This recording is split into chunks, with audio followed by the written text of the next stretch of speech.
If you haven't heard about Anchor, it's the easiest way to make a podcast. Let me explain. It's free. You can record and edit your podcast right from your phone or computer. Anchor will distribute your podcast for you, so it can be heard on Spotify, Apple Podcast, and more. You can make money right from your podcast with no minimum listeners. It's everything you need to make a podcast right in one place. Download the free Anchor app or go to anchor.fm to get started. Welcome to the Be the Adult podcast. Be the Adult is a nonprofit organization that provides blueprints for calm and effective parenting so that children can grow into their best selves. Because ultimately, we aren't raising children. We are raising little people who will one day be adults. Hello, Nancy. Hey, Marisol. How are you? I'm well. How are you? I'm excited. I'm excited because I love podcasting, and it's been 2 weeks. I don't think we met last week. No. So I'm excited to get back on the podcasting bandwagon. Absolutely. For those of you joining us for the first time, this is the Be the Adult podcast. We are a nonprofit organization. We have a passion to improve people's lives. And we start out with the home life. The home life. Because if you want to have a peaceful life in general, it's a great place to start. Absolutely. It's really the only place to start. I say if I could have my home peaceful and my car peaceful, I will be happy. So we've had some wonderful topics, and if you have not had the pleasure of listening to them, I highly recommend, because they kind of build on each other. I think they're kind of like building blocks. We've talked about speaking kindly, behaving gently, staying calm. And if you're listening to that and you think, well, of course, that's so simple and easy. I can tell you as a mom of 3 children, as a single mom of 3 children, no, it's not simple. It's a practice, and it's something you practice at every single day. So this week's topic is listen to me. Are you excited about that one? I am so excited on so many levels for listen to me. I'm practicing my skills right now as I look you in the eye, and my heart is warm hearing what you have to say. Yes. Well, let me read from the book. This is the book that we have authored for children to read to their parents. And on the section of I Need You to Listen to Me, it says, "This shows me that you value hearing both my thoughts and feelings, which tells me I deserve to be heard and encourages me to speak up. It also allows me to trust that it is safe to share the important things in my life with you." Yes, I feel like I want to add an exclamation point and underline this and put it in caps. Because if you think about it, right, the foundation of a relationship is love, obviously, and trust, right? And how do we build trust? Our children have to feel safe. Well, in any relationship we're in, people need to feel safe with us. Because if we don't feel safe, don't have trust, we're really not going to be able to grow together, because we're not going to want to be vulnerable. And vulnerability, right, is allowing ourselves to be seen. And who wants to be seen, allow themselves to be seen, when they don't feel like they're being heard?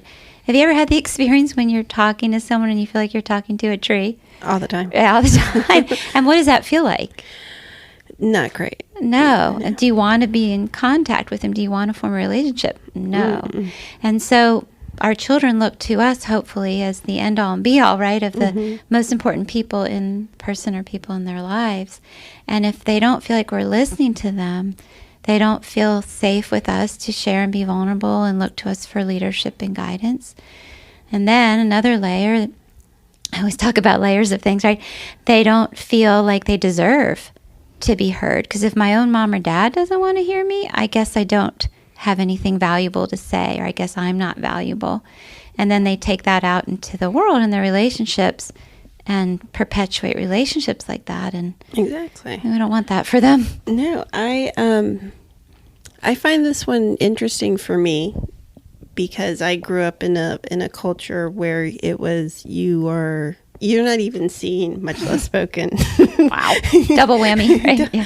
Double whammy. You were quiet. So I did not have this growing up. I was not listened to any shape, way, or form. So to me, like many of these concepts and why I'm here on this podcast with you, this was a learning curve for me. This was something I had to teach myself how to do. And this changed my life because I don't just do it with my children. I've learned to be an active listener. For me to be an active listener means I'll use it in the context of my children. I'm sitting on my computer, my kids come in, they obviously want to talk to me or ask me something.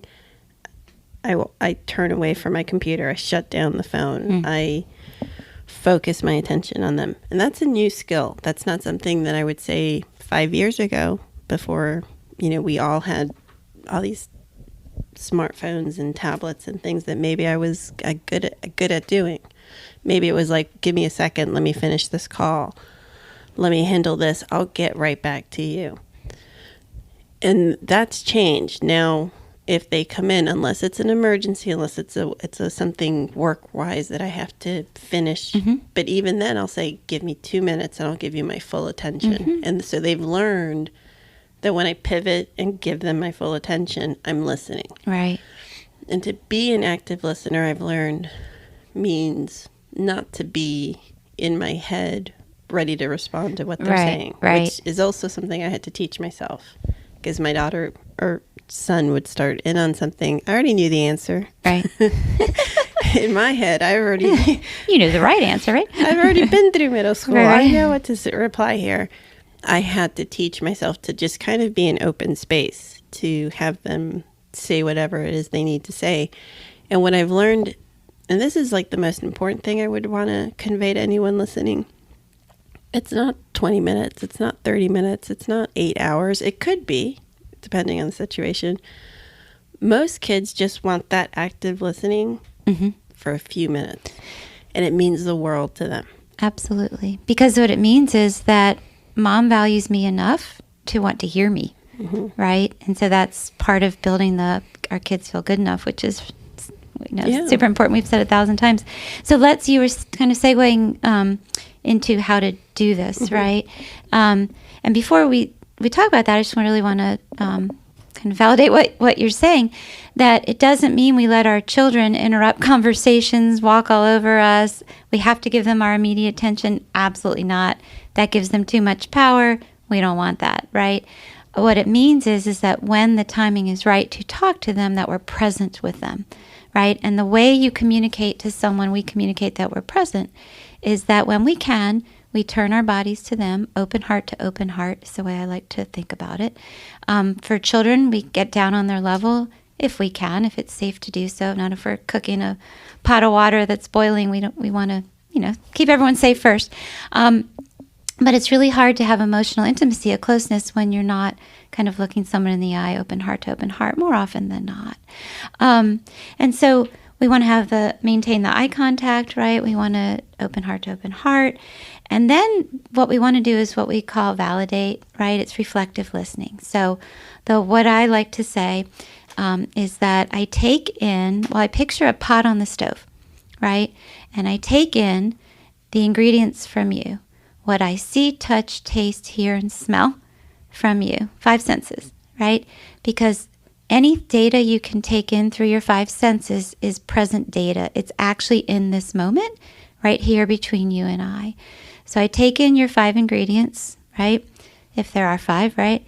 Put them in a pot, stir them up, and give them back to you. I don't put any of my own ingredients into it. That is validating. Validating is taking in what you see, touch, taste, hear, and smell. I know I'm repeating it because it's so important. Stir it up and give it back without any of this is what I think, you're right, you're wrong. Let me tell you about Great Aunt Sally's third cousin's friend at the gas station, right? This is how Grandma used to do it with me. Yeah. So it's really, all it is first is holding space for what you are sharing with me. Because if I can hold space for what you're sharing, you're going to feel safe. You're going to feel like you matter to me in this moment. You're going to want to stay in contact with me. It gives me my best shot at you wanting to hear what I have to say. It's going to build trust, all these layers, right? Because when we don't do that, when we just listen to someone and say, well, that's not what I think, or you're wrong, or whatever it is, then that is, in my book, judgment, right? And so who am I to tell you that how you feel is wrong? Your truth is your truth. My truth is my truth. They might be the same. They might be different. But what we need to communicate first is how you feel, your experience is valid. It's your truth. It's real for you. Doesn't mean I agree with it or disagree. First and foremost, in any conversation you have with anyone, in any relationship, is to communicate that how the other person feels is valid. So I know I heard my voice get louder as I was talking. I have a lot of energy around this. A lot of passion. Yeah. I would also interject that, at least in the beginning, what they're coming to talk to you about can be can I use the word innocuous here? Would that be sure. appropriate? It literally could be, Sally took the green crayon right. that I wanted. But now I have older children, 13 and 17. Those that trust that I built early on with them, where they know it's a thing. I will stop, pivot, and look. Right. And I sometimes, many times, will say, you have my full attention. Yes. That allows them to tell me things now at a much older age that are the conversations you want your children to be sharing with you.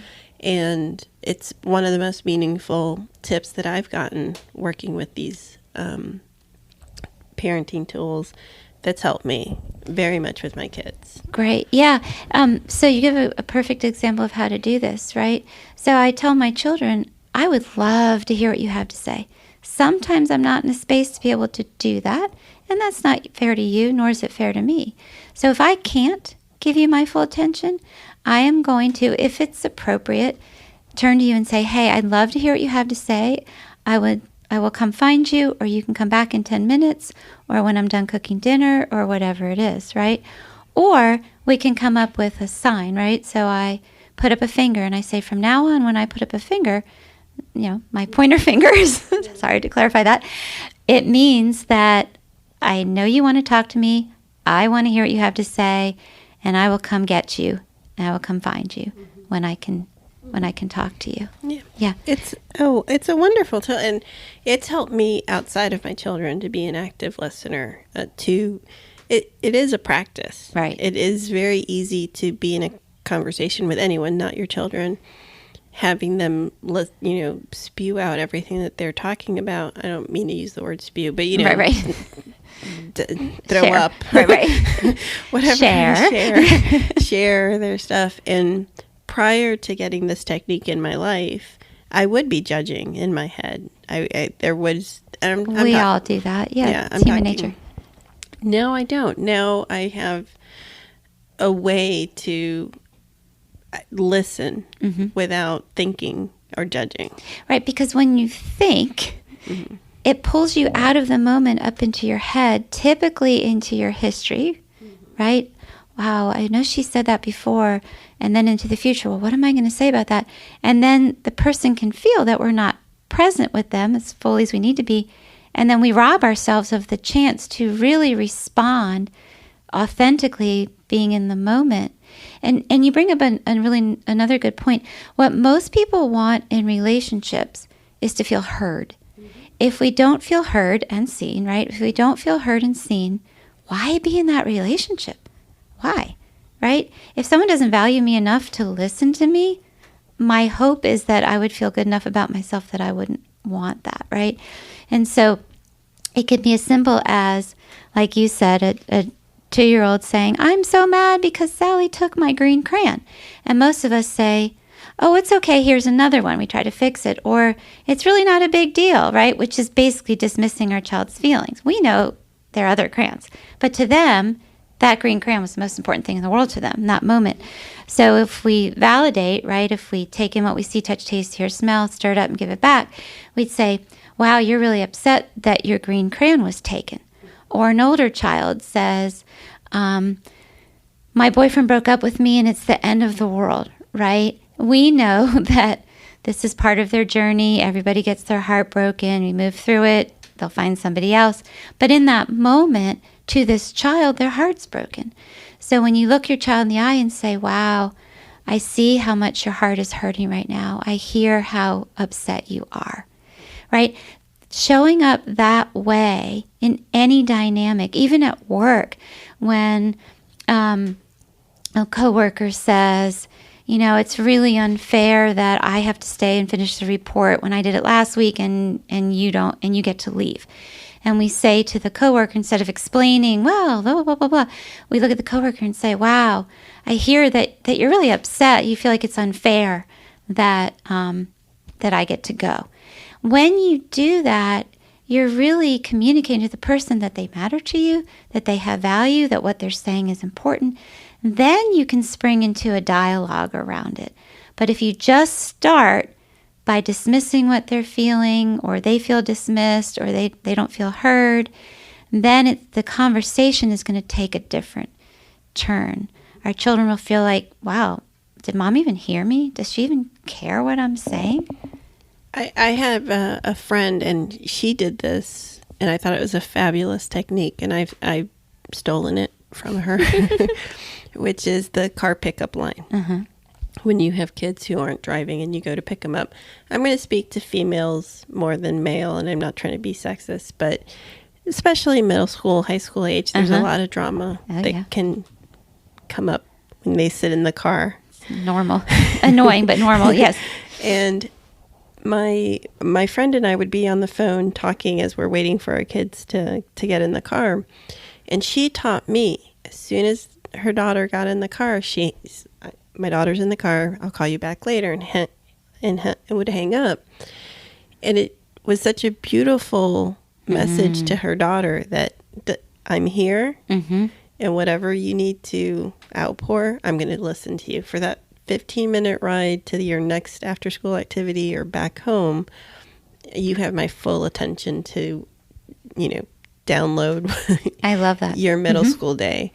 And I took that on. If my kids get in the car, I always have to give a little caveat because I do work, for myself. And if I'm in a conference call, my kids know I'm in a conference call.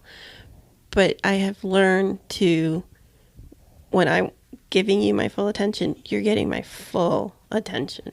And I think now my kids are used to that. Anything short of that annoys them. Well, you've taught them they deserve to be heard. If I'm in the middle of a good episode of,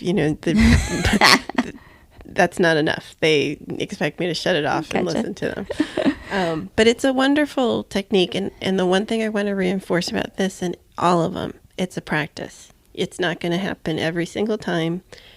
The more you practice it, the better you get. But there will be a day that you stub your toe in the morning and your coffee spilled, right? And you hit every single red light to work, right? And you're not going to be an active listener, and you're not going to listen well. Again, with any of these practices, you just reset. Okay. Yeah. You have grace for yourself. Yeah, you model that for your kids. Yeah.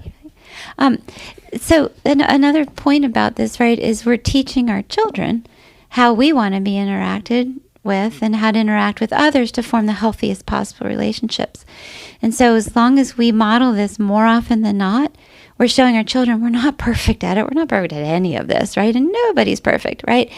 But we're trying. And it's that effort that they watch us putting in, which is really what we want for them. Praising effort, modeling effort is really our best shot at getting them to be their best selves in life. And so I often will name to my children what I'm practicing. So I say, you know what? You are so important to me. You matter. And I know sometimes I don't communicate that well, probably more often than not. So I'm consciously making an effort to hear you because I want to hear you. I want you to feel important to me. So you're going to hear me repeating back, not verbatim, right? You can be verbatim with a 2-year-old. You're mad, you want a cookie. That'll work. Can't do that with a 13-year-old, right? Without getting a different finger in your face, right? So I say to my child, I'm going to try really hard to reflect back to you what I heard to make sure I'm actually hearing what you said, because communication goes south so quickly when we hear what we want to hear.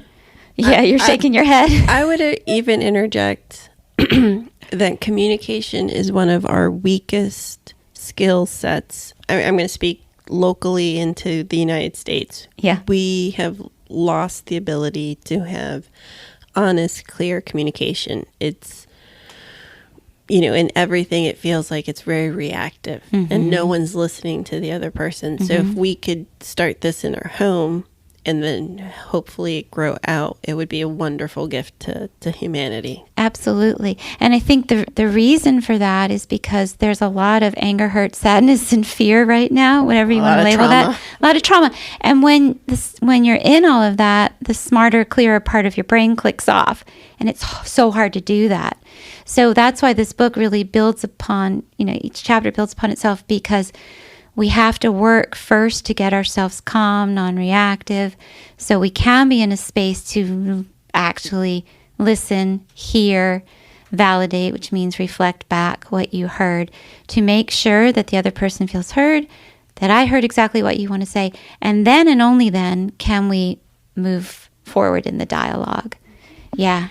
I envision a day where my children will put down their phones to talk to someone else, because I see that a lot, not just with my children, just in the generation that they're on their phones and trying to have a conversation at the same time. And I always get frustrated, because I'm like, that's not active listening. Right. You're not doing anyone a good service here. Yeah. So I'm really passionate about communication, because I think in every spectrum we have to relearn how to do it. This is my personal belief, not be the adults, but my personal belief is within the 24-hour news cycle, the way our politics go, everything is DEFCON 1. Everything is, you're right, I'm wrong. It's a duality. I rarely find a situation where that's the case. It's usually gray, and you need conversation, you need to listen, you need to understand. Right. And that's a skill set that we all can practice and need to practice personally. Yeah, and if you look at, their children with their phones and, social media and all of that, great space for a lot of it. But when it comes to communication, what we're all seeing is that it really can impede, block communication, shut it down. And so we're really kind of fighting against a lot right now. So it just makes it that much harder. Well, that's why I think our podcast is so important. Absolutely. We hope you are listening to us. So do you have any tips for the listen to me for a parent? If they're going to start this practice tonight, they're driving home, they're listening to me, they're listening to us. What are some basic tips that they can start with? Yeah, so to listen to our podcast about and do your own work on getting yourself as calm as possible, right? And that means in the tools that we've shared, meditating, exercising, all of that, everything we can do to get ourselves grounded and present. And then saying to our children, even our little kids, I want to hear you. So I'm going to try to look you in the eye more. I'm going to try to face my heart to your heart. I'm going to set aside 10 minutes a day just to sit with you and give you space to share with me, or the 10 or 15 minutes one-on-one just to play with you, right? We talk about that further on. I'm kind of foreshadowing what we're going to talk about. So our children know that we are making time to hear them, right? Kind of big picture. And then in the moment, we're going to tell our children that we want to hear them. We can't always hear them when they want to be heard, but we're going to acknowledge that, and then we will circle back to hear what they have to say. We're going to try not to communicate that their feelings don't matter by dismissing their feelings. All of us, myself included, dismiss people's feelings all day long, unintentionally, right? By when someone says something, giving our opinion, our experience, telling them we agree, that we disagree, that dismisses what someone shares with us. So those are some just initial tips. And then to check in with our children. I try to check in with my kids, not so much anymore because now they're all out of the house. But when they were growing up, I would write myself a reminder, sticky note, that said, check in with your kids, ask them how you're doing. And one of the things I'd say is, do you feel like I hear you? Do you feel like when you come to me that I really hold space for what you're trying to say and that what you say matters? And sometimes they'd say no. And I'd say, okay, so tell me what you need from me to feel that way. And then I would take in what they say. We'd talk about it. Sometimes they get all of what they want. Sometimes they get part of what they want. But just that process right there really helped reinforce that I do want to hear them. That's excellent. Yeah, I hope my children feel that way. I feel like the three of them know that they can come to me and speak freely when they need to. It's something we've practiced over the years, and it's been a useful tool in my house. So I would highly, highly recommend it. And I will say this, and I don't know if this sounds, I'm certainly not trying to be an expert in anything, but I know I've had children in my house that are not mine who have commented how surprised they are when I engage with my kids. That's nice. Because that's not the relationship they have at home. They're not listened to in that way. So it kind of blows their mind that a mother would stop what she's doing to focus attention. Yeah. Which makes me sad. Yeah, absolutely. But now we have a podcast, and could send it to the parent. Well, what you're really doing is modeling for that child that there is another way of being and interacting, which is a gift that you're giving them. It's hard because really what people want in a relationship is to feel heard. When people feel heard, when kids feel heard, so many times things stop because that's what they need. We don't need people to fix us things for us most of the time. Occasionally we do, right? We don't even need people to tell us how to handle a situation more often than not. Sometimes we really do need that help. But really what people want is to feel heard in every relationship, in a partnership, with our kids, at work, with our friends. When we feel heard, then we feel safe, and the testing more often than not stops. Because when a kid feels heard, they feel like they matter and they don't need to keep throwing out ropes to test us. It sounds legit to me. Yeah, and it really works. So try it. Do you have anything else to add? No, but please know that once we start changing the system, kids will often throw out harder test ropes because they don't trust us that we're going to continue to show up in these healthier ways. So sometimes things get worse before they get better, and that's normal because they're saying, hey, are you really going to be calm? Are you really going to listen to me? And so we just acknowledge that, take a deep breath, and stay the course. I've been doing this for a few years. There are moments I don't stay calm. I have an example recently. I didn't stay calm. My child stayed calm and knew that I would get out of it very quickly. And I was very impressed with her and with myself because she realized that everything that I'll just tell you the story so people can relate.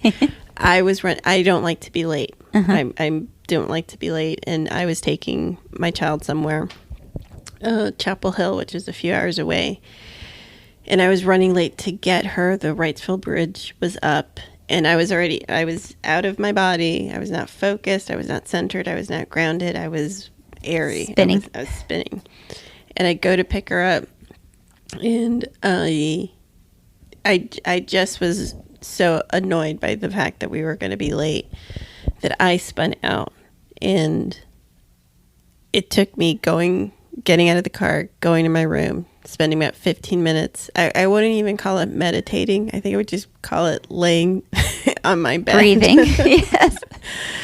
And getting on the phone with the people we were going to meet, telling them what happened, setting a new time. Then, what I call the walk of shame to my daughter's room and apologize. And I love it. I'm sorry. That had nothing to do with you. And she, even before I finished, she's like, you don't like to be late. As soon as I walked in the car, I knew this had nothing to do with me. She was validating you. Yeah. And she's like, and I knew you would be fine within a few minutes. So this isn't I love it. It's not like a test where you're going to score an A Right. or 100 every time. But when you have these tools and when you practice them in your home, they start to learn them too and do that for you How as well. beautiful. Which is what we want. We're growing these people to be adults, right? Yeah. And so we're showing them when we screw up, we take responsibility, we try to make amends, which is what we want them to do, right? I love it. Huge pat on the back to both of you. She listened to me. She picked up the other data, not my words as much, Right. much as everything else. Well, that was another wonderful episode, the Listen to Me episode. Our next episode is going to be Accept Me for Who I Am. and that should be a lot of fun. Thank you again for supporting the non-profit Be the Adult. We just want to share this content with the world. We wish to help people live their best lives, and these are some techniques that we have found do that. Thank you again. You can find us on Be the Adult website.